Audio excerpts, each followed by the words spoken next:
කියලා ඉවරයක් කරන්න බැරි තරම් නිෂ්පාදන පෙළක්. කීස් නිෂ්පාදන අනිම මිලට හොඳම තත්ත්වයෙන්.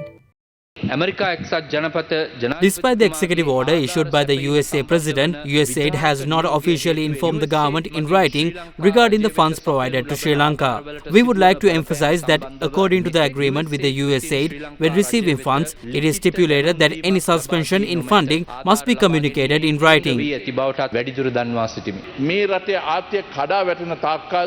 Until this country's economy collapsed, the IMF was not considered a necessary entity. However, after the economic crisis, in order to recover quickly, we had to seek assistance from the IMF. That said, I would like to clarify this does not mean that we are obligated to follow all of their directives. I would like to quote President Karunanayaka's statement from February 7th. That is indeed the correct path. The UNP has advocated this in the past, continues to do so at present and will in the future. However, we do not have to comply with everything the IMF dictates. In 2024, recurrent expenditure was 2.604 trillion rupees. In 2025, it is projected to be 2.97 trillion. Previously, concerns were raised about high expenditure. What I am pointing out is that the expenditure has increased by 310 billion rupees. When 110 billion was allocated for salary increments, where did the savings from vehicle expenses go?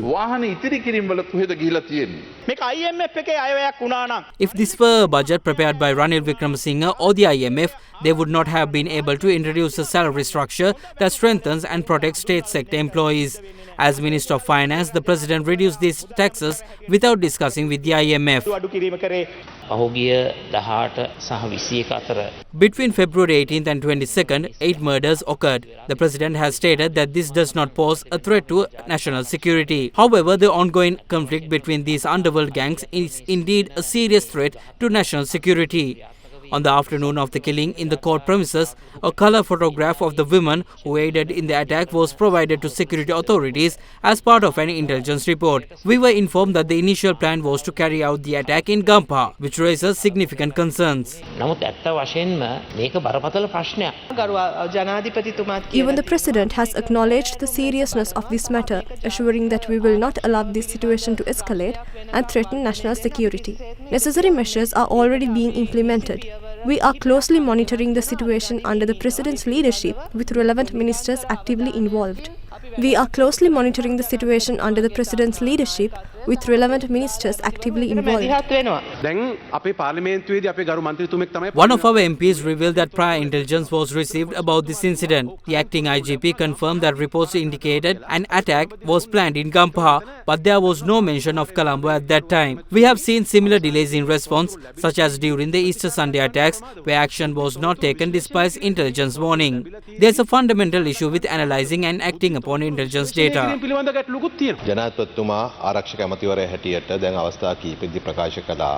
The President has made multiple statements assuring that this situation does not pose a national security threat. We are committed to providing maximum security to the public and safeguarding national security.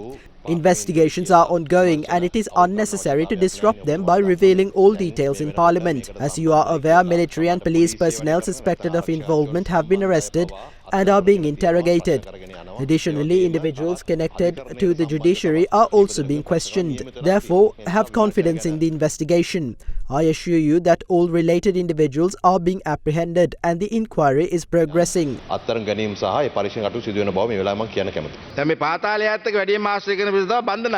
The individuals most closely connected to underworld gangs are prison officers. Currently, police and prison officers receive different salary rates, whereas their salaries used to be the same. Now police officers earn more. This difference must be addressed. Salary levels should be brought to parity. Stop shifting the blame onto previous governments and ministers for every issue. It was you who brought the Rajapaksas to power. It was you who supported former President Mahinda Rajapaksa's election. We neither voted nor supported him. We have been critical of him from the beginning.